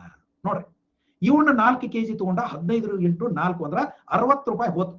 ಇಲ್ಲಿ 30 ಹೋಗಿತ್ತು, ಇಲ್ಲಿ 60 ರೂಪಾಯಿ ಹೋತು. ಇನ್ನೂ 10 ರೂಪಾಯಿ ಇದ್ರೊಳಗ ಆತನಿಗೆ ಉಳಿತು. 90 ರೂಪಾಯಿದೊಳಗ ಆತನಿಗೆ ಬರುವಷ್ಟು ಅಕ್ಕಿ ಬಂದು ಅದರೊಳಗೆ ಚಲೋ ಕ್ವಾಲಿಟಿ ಅಕ್ಕಿ ತಗೊಳಕತ್ತ, ಆರ್ಡಿನರಿ ಬಿಟ್ಟ. ಇನ್ನು ಹಿಂಗ 10 ರೂಪಾಯಿ ಎಲ್ಲೆಲ್ಲೋ ಉಳಿದಿರ್ತೈತಲ್ಲ, ಇಲ್ಲಿವರೆಗೂ ಅವ ಈ ಮೋಟರ್ ಚಪ್ಪಲ್ ಹಾಕೋತಿದ್ದ ಅಂತ ಇಟ್ಕೊಂಡು, ಮೋಟರ್ ಚಪ್ಪಲ್ ಗೊತ್ತೈತಲ್ಲ, ಟೈರ್ದು ಕತ್ತರಿಸಿ ಮಾಡಿರ್ತಾರೆ ಚಪ್ಪಲ್, ಅವನು ತೆಗೆದೊಗಿತಾನ. ಸ್ವಲ್ಪ ಗೌರವಯುತವಾದಂತಹ ಪ್ಯಾರಾಗಾನ್ ಚಪ್ಪಲ್ ಅನ್ನ ತರ್ತಾನ. ಸೊ ಹೀಗೆ ಮನುಷ್ಯ ಏನ್ ಮಾಡ್ತಾನಂದ್ರೆ, ಈ ಕಳಪೆ ಮಟ್ಟದ ಸರಾಸರಿ ವಸ್ತುಗಳ ಬೆಲೆಗಳು ಕುಸಿತ ಹೋದಾಗ ಇಲ್ಲಿ ಏನಾಗ್ತದೆ, ಇದನ್ನ ಏನಂತ ಕರೀತಾರೆ ಅಂತಂದ್ರೆ ರಿಯಲ್ ಇನ್ಕಮ್ ಇಫೆಕ್ಟ್ ಅಂತ ಕರೀತಾರೆ ಇದಕ್ಕೆ. ಫ್ರೆಂಡ್ಸ್ ನೋಡ್ರಿ, ರಿಯಲ್ ಇನ್ಕಮ್ ಇಫೆಕ್ಟ್ ಅಂತ ಕರೀತಾರೆ ಇದಕ್ಕೆ, ನೈಜ ಆದಾಯ ಪರಿಣಾಮ ಅಂತ. ಸೊ ಈ ನೈಜ ಆದಾಯ ಪರಿಣಾಮ ಏನಾಗ್ತೈತೆ ಅಂದ್ರೆ, ಅವನು ಕೊಳ್ಳೋದನ್ನ ಕೊಳ್ಳತಾ ಇದ್ದಷ್ಟೇ ಕೊಂಡುಕೊಂಡ್ರು ಕೂಡ ಆದಾಯ ಉಳಿತದ. ಆ ಉಳಿದಂತ ಆದಾಯವನ್ನ ಏನ್ ಮಾಡಕತ್ತ, ನಾವು ಈ ಕಡೆ ಒಳ್ಳೆ ವಸ್ತುಗಳ ಮೇಲೆ ಆತ ಖರೀದಿ ಮಾಡಕ್ ಇರ್ತಾರೆ. ಯಾರ ಕೈ ಎತ್ತೀರಿ? ಮಹೇಶಪ್ಪ. ಬಾಪ. Sir good evening sir. Good evening, ಹೇಳ್ರಿ ಮಹೇಶಿ. ಸರ್ ಒಂದು ಪ್ರೀವಿಯಸ್ ಕ್ಲಾಸ್ನಾಗ ಸರ್, ಹೌದು, ನೀವು ಬಾಳಿಪೆಟ್ಟಿ ಚಡ್ಡಿ ಬಗ್ಗೆ ಹೇಳಿದ್ರಲ್ಲ, ಮತ್ತೆ ಅದ ಹೆಂಗ್ ಸರ್, ಅದು ಯಾವುದೇ ಬದಲಾವಣೆ ಆಗುದಿಲ್ಲ ಅಂತ ಹೇಳಿದ್ರಿ ಸರ್. ಇಲ್ಲ ಅದಕ್ಕೆ ಸರ್ ರೇಟ್ ಹೆಚ್ಚಾದ್ರೆ, ರೇಟ್ ಕಡಿಮೆ ಆದ್ರೆ ನಾವು ತಗೋತಾನ ಅಂತ ಹೇಳಿದ್ರಿ sir. I went through that. ಹಾ ಸರ್. ಆಫ್ಟರ್ ಫರ್ದರ್ ಸ್ಟಡಿ ನಾನು ನಿಮ್ಗೆ ಇದನ್ನ ಗಮನಕ್ಕೆ ವಿತ್ ಅಗ್ದಿ ಅಪ್ರೋಪ್ರಿಯೇಟ್ ಎಕ್ಸಾಂಪಲ್ಸ್ ಅದಕ್ಕಾಗಿ ನಾನು ಹೇಳಿರುವಂತದ್ದು. ಸರ್ ಇದು ಕೀ ಆನ್ಸರ್ ಯಾವ್ದು ಸರ್? ಈಗ ಕೀ ಆನ್ಸರ್ ಕುಸಿಯುತ್ತದೆ ಅಂತಾನೆ ಹಾಕ್ಬೇಕು. ಹಾ sir. It goes depends goods ಇದ್ರೆ ನೀವು ಯಾವುದೇ ಚೇಂಜ್ ಆಗಲ್ಲ ಅಂತ ಹೇಳಿದ್ರಿ. ಹೌದು ಆಕ್ಚುಲಿ ಹಂಗೂ ಕೀ ಆನ್ಸರ್ ಕೆಲವು ಕಡೆ ಕೊಟ್ಟಾರೆ. ಬಟ್ ನಾನು ಅದನ್ನ ಫರ್ದರ್ ತಿಳ್ಕೊಂಡಾಗ ಹೌದು ಇದು ಹಾಗಲ್ಲ. ಆಕ್ಚುಲಿ ಈ ರಿಯಲ್ ಇನ್ಕಮ್ ಇಫೆಕ್ಟ್ ಅಂತ ಹೇಳಿದ್ನಲ್ಲ, ಇದರಿಂದ ಅವ್ರು ಏನ್ ಮಾಡ್ತಾರೆ ಅಂತಂದ್ರೆ, ಇವುಗಳನ್ನ ಸಣ್ಣಂಗೆ ಕಡಿಮೆ ಕೊಳ್ಕೊತ ಹೋಗಿ ಸ್ವಲ್ಪ ಉನ್ನತ ಗುಣಮಟ್ಟದ ಅಥವಾ ಬೇರೆ ವಸ್ತುಗಳನ್ನ ಕೊಳ್ಳಕ್ ಶುರು ಮಾಡ್ತಾರೆ. ಈಗ ಇದು ಕುಸಿಯುತ್ತದೆ ಕೀ ಆನ್ಸರ್ ಸರ್. ಈಗ ಎಸ್ 100%. ಸರಿ ಸರ್. Okay right. ಸೊ ಕೆಲವು ಸಲ ಎಸ್ ಸರ್ಟನ್ಲಿ ಈಗ ನನ್ನ ಥಿಂಕಿಂಗ್ ಅನ್ನು ಹೇಳಿದ ಬಳಕ ನಿಮಗೆ ಸರಿ ಅನಿಸ್ತೋ ಇಲ್ಲ. This has happened and this is how the production in an economy went on changing. ನಾನು ನಿಮಗೆ ನಿನ್ನೆ ಉದಾಹರಣೆ ಹೇಳಿದ್ದೀನಿ. ಮೊದಲು ನಮ್ಮಲ್ಲಿ ಅಗದಿ ಅಂತ ಪಾಶ್ ಸ್ಕೂಲ್ಗಳು ಇದ್ದಿರಲಿಲ್ಲ. ಯಾಕೆ ಈಗ ಅವೆಲ್ಲ ಬಂದು ಅಂತಂದ್ರೆ, ಜನರಿಗೆ ಅಲ್ಲಿ ದುಡ್ಡು ಉಳಿಯಾಕತ್ತದ. ಸೊ ಅದನ್ನ ಈ ಕಡೆ ಬಳಸಾಕತ್ತಾರ. ಸೊ ಈ ಕಡೆ ಆದಾಯ ಒಂದ್ ಕಡೆ ಹೆಚ್ಚಾಗ್ತಾ ಇರ್ತದ, ಇನ್ನೊಂದ್ ಕಡೆ ಇವು ಅಗದಿ ಕಡಿಮೆ ಬೆಲೆ ಒಳಗೆ. ಮೊದಲು ಸರ್ಕಾರದ ಇಷ್ಟು ಸವಲತ್ತುಗಳು ಇದ್ದಿರಲಿಲ್ಲ. ಶಾಲೆಗೆ ಹೋದ್ರೆ ಊಟ ಕೊಡೋದು, ಯೂನಿಫಾರ್ಮ್ ಕೊಡೋದು, ಪುಸ್ತಕನ ಪುಕ್ಷಟ್ಟೆ ಕೊಡೋದು. ನೋಡ್ರಿ, ಅವು ಪುಕ್ಷಟ್ಟೆ ಕೊಟ್ಟು ಇವ್ರು ದುಡ್ಡು ಉಳಿಯಾಕತ್ತು. ಅದನ್ನ ಇನ್ನೆಲ್ಲೋ ಒಬ್ಬ ಮಗನ ಗೌರ್ಮೆಂಟ್ ಸ್ಕೂಲ್ಗೆ ಹಾಕಿ ಇನ್ನೊಬ್ಬ ಮಗನ ಬೇಕಾದ್ರೆ ಪ್ರೈವೇಟ್ ಸ್ಕೂಲ್ಗೆ ಹಾಕುವಂತ ಶಾಣ್ಯಾರನು ಅದಾರ ನಮ್ಮಲ್ಲಿ. ಹಿಂಗೆಲ್ಲ ಆಗ್ತವೆ. ಎಸ್, ಸೊ ಇದೊಂದು ತುಂಬಾ ಏನೋ ಹಾ yes yes sure sure Mahesh, ನೋಡು ಹೇಳ್ತೀನಿ, ಮತ್ತೇನು ತೊಂದರೆ ಇಲ್ಲ. ಓಕೆ, ಸೊ ಬಂಡವಾಳ ಆರ್ಥಿಕತೆಯಲ್ಲಿ ಉತ್ಪನ್ನವನ್ನ ನಿಶ್ಚಯಿಸುವುದು ನೋಡಿ, ಇದು another very easy question. So which of the following factors or who decides the production in a capitalist economy ಅನ್ನುವಂಥದ್ದು ನೋಡಿ. ಅನದರ್ ಜಸ್ಟ್ ವರ್ಡ್ಸ್ ಚೇಂಜ್ ಮಾಡಿರ್ತಾನೆ ಅನ್ನುವಂಥದ್ದನ್ನ ಆಗಲೇ ಹೇಳಿದೀನಿ ನಾನು. ಸೊ ಆ ರೀತಿ ಒಳಗ ಇಲ್ಲಿ ವರ್ಡ್ಸ್ ಚೇಂಜ್ ಆಗಿರೋ ಪ್ರಶ್ನೆ ಇದು. Same question but words do change. Shashi, Mahesh, Sharanu, Mahesh, ಕಾಲೆಟ್, ಯಾ.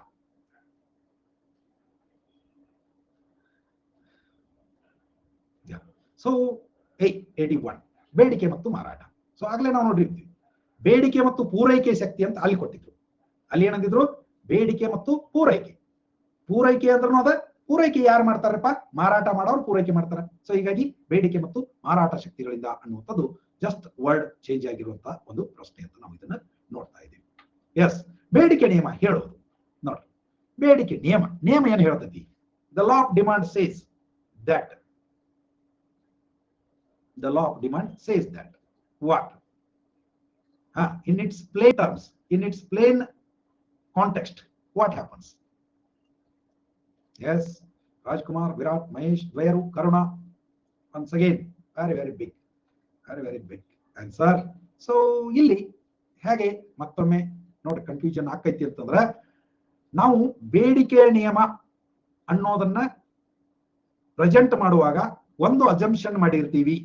ಆ ಅಜಂಪ್ಷನ್ ಏನು ಅಂದ್ರೆ ಅದರ್ ಥಿಂಗ್ಸ್ ಬೀಯಿಂಗ್ ಈಕ್ವಲ್ ಅಂತ. ನಿನ್ನೆ ನಾವು ನೋಡಿದಿವಿ ಅದರ್ ಥಿಂಗ್ಸ್ ಬೀಯಿಂಗ್ ಈಕ್ವಲ್. ಉಳಿದಂತೆ ಏನು ಹೆಚ್ಚಾಗಂಗಿಲ್ಲ, ಆದಾಯ ಹೆಚ್ಚಾಗಂಗಿಲ್ಲ, ಅಭಿರುಚಿ ಹೆಚ್ಚಾಗಂಗಿಲ್ಲ, ಬದಲಿ ವಸ್ತುಗಳ ಲಭ್ಯತೆ ಬದಲಾಗಂಗಿಲ್ಲ. ಇವೆಲ್ಲ ಇದ್ದಾಗ ಮಾತ್ರ, ಬೆಲೆ ಕುಸಿದಾಗ ಬೇಡಿಕೆ ಹೆಚ್ಚುತ್ತದೆ. ಸೊ ಸಹಜವಾಗಿ ಸಿ ಇಸ್ ರೈಟ್ ಆನ್ಸರ್. ಬೆಲೆ ಹೆಚ್ಚಾದ್ರೆ ಪೂರೈಕೆ ಹೆಚ್ಚಾಗ್ತದೆ. That is of course always case Virat.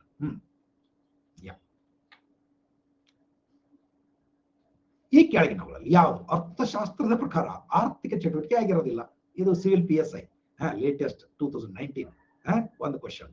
Agri ತುಂಬಾ ಪರಿಚಯ ಇರುವಂತಹ ಒಂದು ಪ್ರಶ್ನೆ ಇದು ಕೂಡ. ಸೊ ಯಾವುದನ್ನ ಆರ್ಥಿಕ ಚಟುವಟಿಕೆ ಅಂತ ಕರಿಬೇಕು ಅಂತಂದ್ರೆ ಡೈರೆಕ್ಟ್ ಕ್ವಶನ್ ನೋಡಿ. ಆದ್ರೂ ಒಂದು ಈಟ ಒಬ್ಬರಿಗೋ ಇಬ್ಬರಿಗೋ ಯಾರಿಗೋ ಕನ್ಫ್ಯೂಸ್ ಆಯ್ತು. S, C 91. ಉಳದವರಿಗೆ ಕೆಲವರಿಗೆ ಬಿ, ಕೆಲವರಿಗೆ D. The right answer. So ಇದಕ್ಕೆ ಆರ್ಥಿಕ ಪ್ರತಿಫಲ ಬರಬೇಕು ಅನ್ನುವಂಥದ್ದನ್ನ ನಾವು ಮಾತಾಡಿದೀವಿ, ಚರ್ಚೆ ಮಾಡಿದೀವಿ. ಹಂಗ ಇದ್ರೆ ಅದಕ್ಕೆ ಅನ್ನಂಗಿಲ್ಲ. ಆರ್ಥಿಕ ಅಭಿವೃದ್ಧಿಯಿಂದ ಆರ್ಥಿಕ ಬೆಳವಣಿಗೆಯನ್ನು ಪ್ರತ್ಯೇಕಿಸುವ ಇತ್ತೀಚಿನ ಸೂಚ್ಯಾಂಕ ಏನು ಅಂತ. ಸೊ ಇದು ಕೂಡ ತಮಗೆ ಗೊತ್ತಿರುವಂಥದ್ದು. ಅಫ್ಕೋರ್ಸ್ ಇಲ್ಲಿ ನಾವು ಚರ್ಚೆ ಮಾಡಿಲ್ಲ, ಬಟ್ ಬೆಳವಣಿಗೆ ಮತ್ತು ಅಭಿವೃದ್ಧಿ ಕುರಿತಾಗಿ ಇನ್ನೂ ಸಾಕಷ್ಟು ಚರ್ಚೆ ಮಾಡುವಂತ ಸಂದರ್ಭಗಳು ಮುಂದೆ ಬರ್ತಾವೆ. ಬಟ್ ಇಲ್ಲಿ ನಾವು ಜಸ್ಟ್ ಒಂದು ಹಂಗೆ ಕಾಂಟೆಕ್ಸ್ಟ್ ಪ್ರಶ್ನೆ ಅದ ನೋಡ್ರಿ, ಆನ್ಸರ್ ಮಾಡಿ. Yes, Mahesh, Sharanu, Mahesh, Manjunatha, Vijayalakshmi, that is good. Yeah, A45, D45. Yes. So ಆರ್ಥಿಕ ಅಭಿವೃದ್ಧಿಯಿಂದ ಆರ್ಥಿಕ ಬೆಳವಣಿಗೆ. ಆರ್ಥಿಕ ಬೆಳವಣಿಗೆ ಅಂದ್ರೆ ಇದು ಒಂದ, ಯಾವಾಗ್ಲೂ ತಲೆಗೆ ಇಟ್ಕೊಳ್ರಿ. 45% ಅದಕ್ಕೆ ಹಾಕಿರ್ಲ. ಆರ್ಥಿಕ ಬೆಳವಣಿಗೆ, economic growth means growth in income alone. Development, ಅಭಿವೃದ್ಧಿ ಅಂತ ಬಂದ್ರ ಇದರ ಜೊತೆಗೆ ಪ್ಲಸ್ ಅದರ್ ಥಿಂಗ್ಸ್. ಸೊ ಇಲ್ಲಿ ಸಂಸ್ಥೆ ಮತ್ತು ಧೋರಣೆಗಳಲ್ಲಿನ ಬದಲಾವಣೆಗಳು, ಇನ್ಸ್ಟಿಟ್ಯೂಷನಲ್ ಚೇಂಜಸ್, ಅಟಿಟ್ಯೂಡಿನಲ್ ಚೇಂಜಸ್, ಪರಿಸರ ವಿಜ್ಞಾನ, ಅದರ ಬಗ್ಗೆ ಕಾಳಜಿ, ಹೀಗಾಗಿ ಮೇಲಿನ ಎಲ್ಲವೂ ಅನ್ನೋದು ಸರಿಯಾದ ಉತ್ತರ ಅಂತ ನಾವು ನೋಡ್ತೀವಿ. ಮಿಶ್ರ ಆರ್ಥಿಕತೆ ಅಂದ್ರೆ ನೋಡ್ರಿ, 10 ಸಲ ಬಂದೈತಿ PSI ಸಿವಿಲ್ HK ಒಂದು question. So very easy, just answer it and will just go on. ಕೇಳ್ಯಾರ ಅನ್ನೋದು ತಮ್ಗೆ ಗೊತ್ತಿರಲಿ ಅಂತ ಪ್ರಶ್ನೆ ಇದು. ಇಂಥವು ಪದೇ ಬಂದವು. ಪದೇ ಬಂದದ್ರ ಮೇಲೆ ಹೆಚ್ಚು ಫೋಕಸ್ ಇಡಿರ್ರಿ. ಉಳಿದದ್ದನ್ನ ಜಸ್ಟ್ ನೋಡ್ಕೊಡ್ರಿ. Yes, once again great answer. C is right answer. ಸಾರ್ವಜನಿಕ ಮತ್ತು ಖಾಸಗಿ ವಲಯಗಳ ಸಹಭಾಗಿತ್ವ. ಅಂಡ್ ವೆರಿ ಇಂಟ್ರೆಸ್ಟಿಂಗ್ಲಿ ಗಮನಿಸ್ರಿ, ಇದು ಬಹುಶಃ 3ನೇ ಸಲ ಇದೇ ಪ್ರಶ್ನೆ ಬಂತು. ಆದ್ರೂ ಇನ್ನೂ 15% ಜನ ತಪ್ಪು ಮಾಡಕತ್ತೀರಿ. ದಿಸ್ ಈಸ್ ಇಂಟ್ರೆಸ್ಟಿಂಗ್, ಹೌದಲ್ಲ? ಸೊ ಅದಕ್ಕಾಗಿ ಕೇರ್ಫುಲ್ ಆಗಿರ್ರಿ. ಉತ್ತರ ಕೊಡುವಾಗ ಎಸ್ ನೋಡಿಕೊಡಿ. ಭಾರತ ಅರ್ಥವ್ಯವಸ್ಥೆಯ ಸರಿಯಾದ ವಿವರಣೆ ನೋಡ್ರಿ. The same question once again exercise ಒಳಗ ಕೇಳಿರುವಂತದ್ದು. ಅರ್ಥ ವಿವರಣಿ, ಭಾರತದ ಅರ್ಥವ್ಯವಸ್ಥೆಯ ಸರಿಯಾದ ಅರ್ಥ ವಿವರಣಿ ಏನ್ರಪ್ಪ ನೋಡ್ರಿ. ಇಲ್ಲಿ ಸ್ವಲ್ಪ ನಿಮ್ಮನ್ನ ಕನ್ಫ್ಯೂಸ್ ಮಾಡುವಂತ ಮತ್ತು ದಾರಿ ತಪ್ಪಿಸೋದಕ್ಕ ಸಾಧ್ಯತೆ ಅದ. ಕೆಲವರಾದ್ರೂ ಹಂಗಾಗ್ತದ ಅಂತ ನನಗ ಅನಿಸದ, ಆದ್ರೂ ಆಗ್ಲಿಲ್ಲ. That is good thing. So Rajkumar, Mahesh ಕಾಲಟ್, ಎವರಿಬಡಿ ಇಲ್ಲ ಅನಿಸಿತ್ತು. ಒಬ್ಬರಾದ್ರೂ ಇಬ್ಬರಾದ್ರೂ ಅಂತ ಮಾಡ್ತೀರಿ ಅಂತ. ಜಂಟಿ ಅರ್ಥವ್ಯವಸ್ಥೆ ನೋಡಿ, ಜಾಯಿಂಟ್ ಅಂತ. ಜಾಯಿಂಟ್ ಅನ್ನೋದಕ್ಕೂ ನಾವು ಯೂಶುವಲಿ ಜಾಯಿಂಟ್ ಅಂತ ಯಾವ್ದಕ್ಕೆ ಬಳಸ್ತೀವಿ ಅಂತಂದ್ರೆ, ಒಂದು ನಿರ್ದಿಷ್ಟ ಉದ್ಯಮದ ಸ್ಥಾಪನೆಯಲ್ಲಿ PPP ಅಂತ ಕರಿತೀವಿ ನಾವು ಅದನ್ನ, ಪಬ್ಲಿಕ್ ಪ್ರೈವೇಟ್ ಪಾರ್ಟ್ನರ್ಶಿಪ್ ಅಂತ. ಈ PPP ಅನ್ನುವಂಥದ್ದು ಇದು ನಿರ್ದಿಷ್ಟ ಆರ್ಥಿಕ ಚಟುವಟಿಕೆಯಲ್ಲಿ ಇರ್ತದೆ ಹೊರತಾಗಿ ಓವರಾಲ್ ಅಂತ ಇರೋದಿಲ್ಲ. ಸೊ ಅದಕ್ಕಾಗಿ the most appropriate answer is once again it is mixed economy ಅನ್ನುವಂಥದ್ದು. ಸರಿನಾ?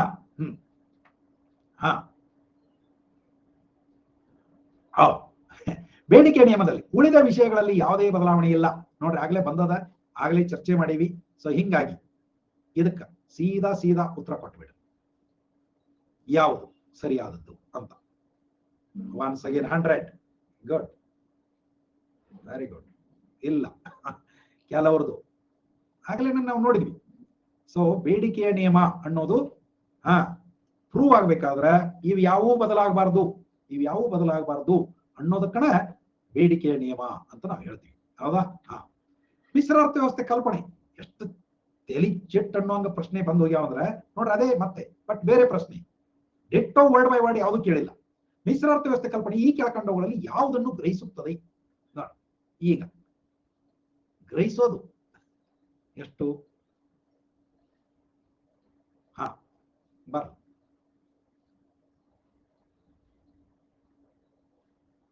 ಎಸ್ ರಾಜ್ಕುಮಾರ್ ಜಿ, ಮಹೇಶ್ ಕಾಲಟ್, ಸಿದ್, ಶರಣು. Good, great answer once again. That is D95 and that is just right answer. How? ಖಾಸಗಿ ಮತ್ತು ಸಾರ್ವಜನಿಕ ಕ್ಷೇತ್ರಗಳ ಸಹಬಾಳ್ವಿಕೆ ಅನ್ನೋದನ್ನೇ mutual coexistence of public and private sector. ನೋಡ್ರಿ, ಇಲ್ಲಿ ಆರ್ಥಿಕ ಚಟುವಟಿಕೆಗಳು ಮತ್ತು ಅವುಗಳ ಕ್ಷೇತ್ರಗಳ ಕುರಿತಾಗಿ SDAದೊಳಗೆ ಒಂದು ಕ್ವಶನ್ ಅದ. ಏನಿದು? ಪ್ರಾಥಮಿಕ, ದ್ವಿತೀಯಕ, ತೃತೀಯಕ, ಚತುರ್ಥಕ. ಈ ಕಡೆ ತಯಾರಿಕೆ, ಗಣಿಗಾರಿಕೆ, ಶೈಕ್ಷಣಿಕ ಸಂಶೋಧನೆ, BPO ಮತ್ತು ಕರೆ ಕೇಂದ್ರಗಳು. ಬರ್ಲಿ ಇದಕ್ಕೆ ಒಂದು ಉತ್ತರ. ರೆಡಿ?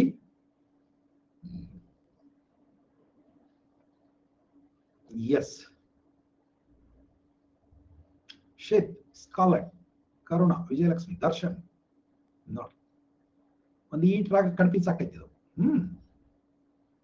ಸೊ ಇವಾಗ ಚತುರ್ಥಕ, ಇವನ್ ಪಂಚಮ ಅಂದ್ರೆ 5th ಸೆಕ್ಟರ್ ಅನ್ನುವಂಥದ್ದನ್ನು ಕೂಡ ಕೆಲವರು ಹೇಳ್ತೀವಿ ನಾವು. ನೋಡ್ರಿ, ಇದು ಬಹಳ ಸರಳ. ಪ್ರಾಥಮಿಕ ಗಣಿಗಾರಿಕೆ, ದ್ವಿತೀಯಕ ತಯಾರಿಕೆ, ತೃತೀಯಕ BPO ಕರೆಗಳು, ಚತುರ್ಥಕ ಶೈಕ್ಷಣಿಕ ಸಂಶೋಧನೆ. ಅಲ್ಲೇ ಅದ್ಲಾ ಬದ್ಲಿ ಆಗ್ಯಾವ. ಸೊ ಹೀಗಾಗಿ 2 ಇಸ್ ರೈಟ್ ಆನ್ಸರ್ ಅನ್ನುವಂಥದ್ದು.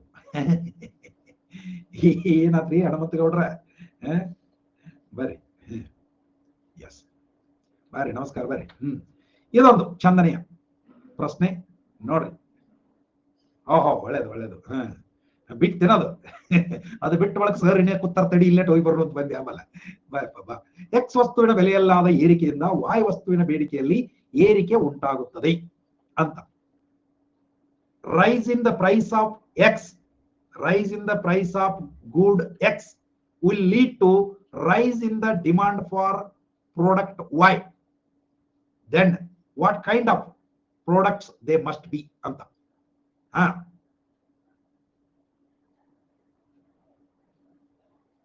What kind of products they must be ಅಂತ ನೋಡಿ. ಸೊ ಬಹಳ ಚಂದ ಐತಿ ಪ್ರಶ್ನೆ. ಕೊಡ್ರಿ ಇದಕ್ಕೆ ಸರಿಯಾದ ಉತ್ತರ. ಎಕ್ಸ್ ವಸ್ತುವಿನ ಬೆಲೆ ಹೆಚ್ಚಾಕೈತಿ, ಅದರಿಂದ ವಾಯ್ ವಸ್ತುವಿನ ಬೇಡಿಕೆ ಹೆಚ್ಚಾಕೈತಿ. This is interesting. ಇದನ್ನಾಗ್ಲೇ ಚರ್ಚೆ ಮಾಡೀವಿ, ಬಟ್ ನಿಮಗದು ತಲೆಯಾಗ ಹೋಗಿರೋದಿಲ್ಲ. ಅಂದ್ರೆ ಈ ರೀತಿ ಒಳಗೆ ತಲೆಯಾಗ ಹೋಗಿರೋದಿಲ್ಲ. ನೋಡ್ರಿ, ಬ್ರೀಫ್ ಆಗಿ ಹೇಳ್ತೀನಿ. ಎಕ್ಸ್ ವಸ್ತುವಿನ ಬೆಲೆಯಲ್ಲಿ ಏರಿಕೆ ಆದ್ರೆ ವಾಯ್ ವಸ್ತುವಿನ ಬೇಡಿಕೆಯಲ್ಲಿ ಏರಿಕೆ. ಸೊ ಇದು ಎಕ್ಸ್ ವಸ್ತು, ಇದರ ಬೆಲೆಯಲ್ಲಿ ಏರಿಕೆ ಆಯ್ತು, ಹಂಗಂದ್ರ ಅರ್ಥ ಇದರ ಬೇಡಿಕೆ ಕಡಿಮೆ ಆಯ್ತು ಅಂತ ಅರ್ಥ. ಇನ್ನು ಆಲ್ ಆಫ್ ಎ ಸಡನ್ ಇಲ್ಲೊಂದು ವಾಯ್ ವಸ್ತು ಅಂತದ, ಇದರ ಬೇಡಿಕೆ ಮೊದಲು ಇಷ್ಟಿತ್ತು, ಈಗ ಇಷ್ಟಾಯ್ತು, ಇಲ್ಲಿ ಇದ್ದದ್ದು ಇಷ್ಟಾಯ್ತು.